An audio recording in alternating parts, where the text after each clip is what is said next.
everyone, welcome to my channel. In this video I'm going to be sharing 5 traits of a masculine energy man. So all of us have masculine and feminine energy within us, but particularly in our relationships we really want to be aiming for 60-40% being in our innate natural energies. And what can often happen is, as women, sometimes we can be so capable, so quick thinking, and so good at problem solving and taking the lead with things, but actually what happens is that we then create this dysfunctional polarity where there is then less space for the man to be in his masculine energy if we're in that space. And so one of the ways that we can encourage the masculine energy from him is to lean back more into our feminine, and I have other videos about that topic. Because one of the main reasons is not only because of this disturbance of polarity, but because actually our feminine energy is like this infinite fountain of resourceful energy that we can draw upon. And when we're in our masculine too long and too much, then we can actually get very easily burnt out. I have a blog about this, actually. I'll put it in the description, because this was what would happen with me. Basically, I was taking up a lot of the space that the masculine should have been taking, that I should have allowed him to take, and I got completely burnt out by this. So the first trait of a masculine energy man is protection. So this may be one that sounds quite obvious, and this can mean protection physically of our bodies, creating a safe home space for us, also emotionally creating a safe space where we feel safe to express any emotion. I also talk in other videos about how actually part of being a mature, healthy feminine is to be more in control of our emotions and to be able to process and deal with them ourselves predominantly, before then coming to the man. But we do want to have that safe space with the man where we do feel like we can express ourselves and that every emotion is accepted. And there is another video where I talk about how to encourage our men to feel more safe and to trust us more, to open up and express themselves emotionally around us.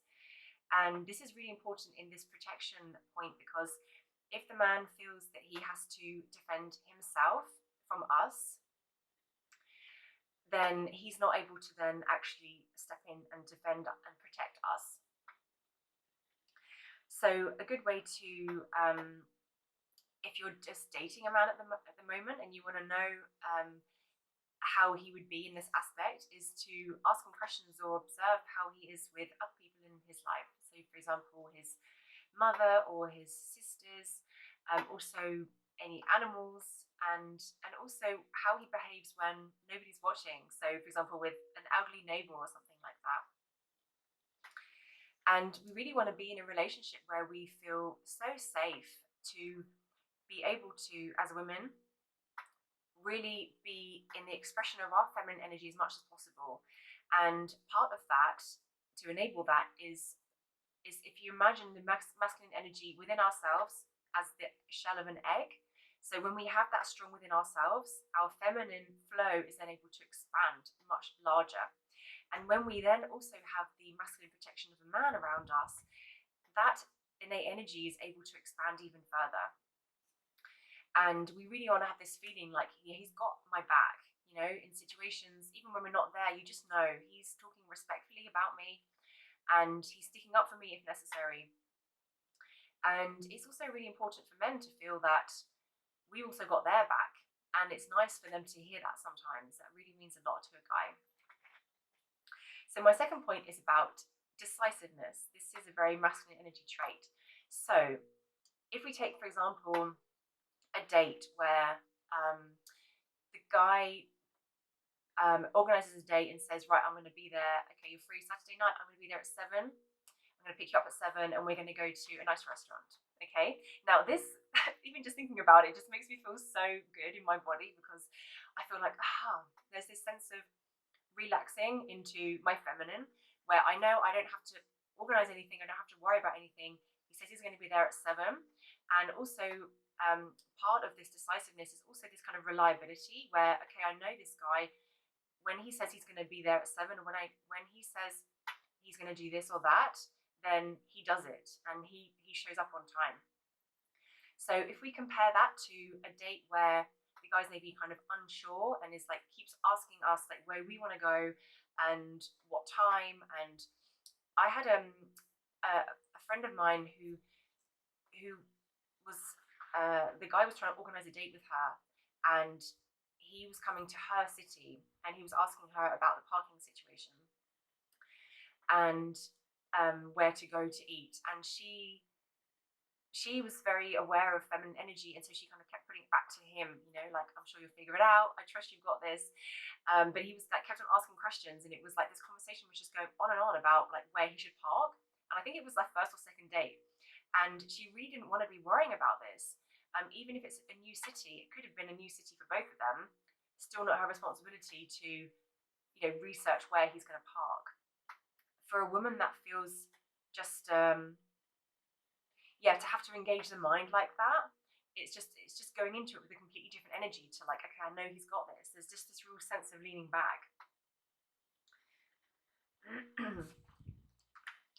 And a part of the decisiveness is that these decisions are coming from a foundation of his own values and beliefs, and that he's not too influenced by the people around him or the society around him. This feels really sexy, actually, to be with a man who has this deep-rooted confidence, and that he really knows himself, and he really knows his thoughts and opinions on things, and you really feel that as a woman.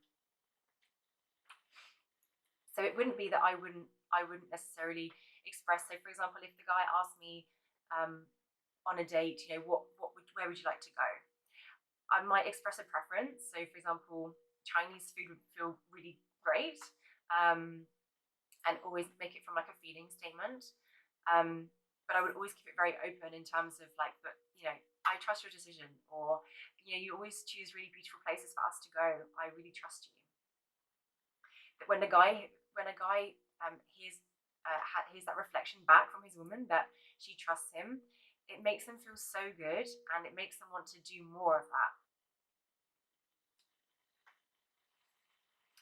Okay, so point 3 is about boundaries and confidence with their boundaries.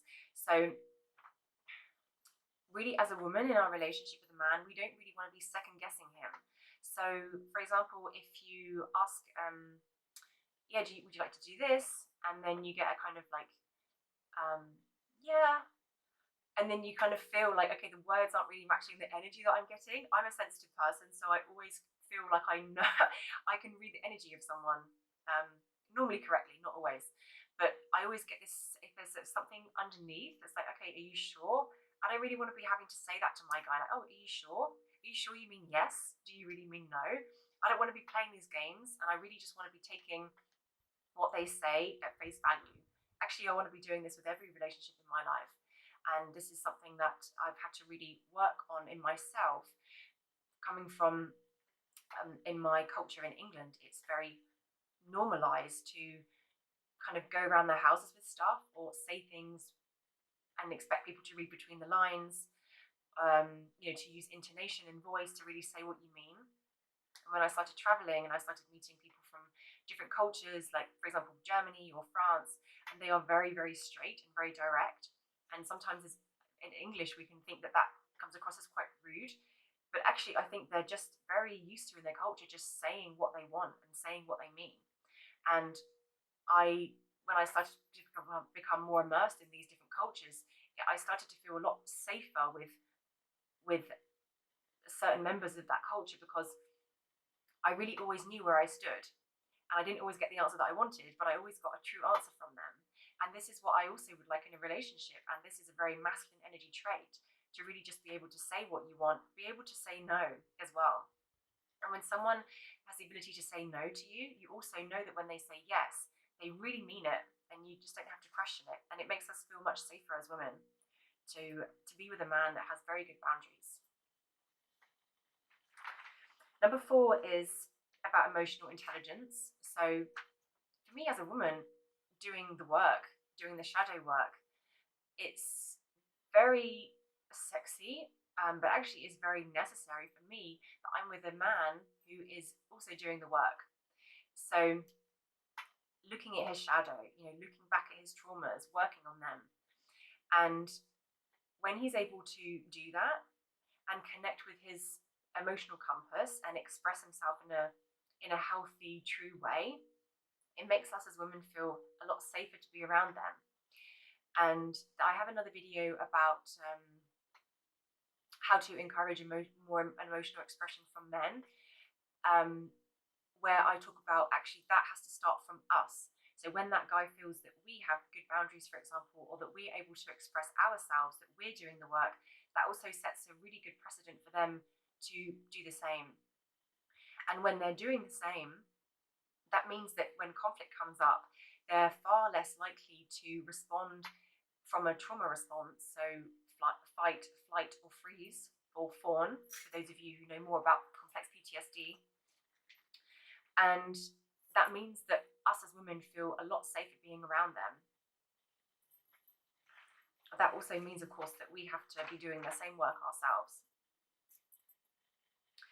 And when they're doing that shadow work, they're also much more able to take accountability for things, or apologize for things when it's appropriate. I was in a relationship once with a man who just never ever apologized, and he was very aware of it, and he really just never wanted to. And it's not that I wanted him to always be like on his knees apologizing for things every 20 minutes, but accountability is very important in a relationship. And again, if you're not getting that from the person that you're dealing with, then the question is, are you also taking accountability, and are you also able to apologize when it's necessary? And point number 5 is about provision. So provision for a woman is a very personal thing. So in the extreme, in one end of feminine energy, there are some women that really need that man to provide financially, and there's also a spectrum on how much they really want that provision to be from the man. And then there's the other end of the spectrum where there are plenty of women in relationships with masculine energy men who the women are the breadwinners for whatever reason. But that man provides other things. He provides that safe home. He provides emotional containment. He provides his time and energy, of fixing or creating things around the house. So it's very much a personal thing, but it's really something to really look into, how you as a woman would like your man to provide for you, because provision is very important, not just for us as women, but also for men to feel that they're providing for us. And so to also reflect that back whenever they are providing something, like fixing something or providing their time, or even just providing, an insight into their day, to thank them for sharing or for providing that thing. And then the next level is to express how that actually makes us feel when he fixes the tap that's been leaking for a month or whatever, or creates a nice piece of furniture. How does that actually make you feel in your body, and to express that to the man? Because the feminine energy, the way that we as women provide, provision isn't necessarily a feminine energy trait, but the way that we kind of balance that out is with our softness, our receptivity, and it's not a passive receptivity. Like I say, it's that expressing how something feels in the body. It's through our love, through our tenderness, through holding space. So there are so many ways that we as women just already naturally provide. And if we then also step into the masculine energy provision, that could look like financially for some people, or other practical things, then again we're going back to that potential of getting burnt out by actually giving too much. The thing is, in society, it's those things like softness and receptivity aren't celebrated and recognized in society. So we're actually doing things all day, every day, to everybody around us, giving, and we don't even necessarily realize it. So these are my 5 points, and I have some journaling points for those who are interested. So in terms of this, what we put out there, we get back. And if we're not getting something back from the person in front of us, how can we reflect that back to ourselves? So the first question is, how are your boundaries? How easily able are you to say no? Are you doing the shadow work? And are there any areas that you could be doing more in order to expand your own consciousness? And finally, do you feel a pressure to give? So that could be something I mentioned in my previous video about compliments. If someone gives you a compliment, do you feel the need to give that back straight away? Or if someone, let's say our man does something nice for us, let's say he buys us a nice gift, do we feel that we then have to buy him something back? So I think that's all my points. I hope you've enjoyed this video. Please feel free to share any of your experiences as a man or a woman watching this video, or any questions in the comments below. And I will see you next time. Thanks for watching.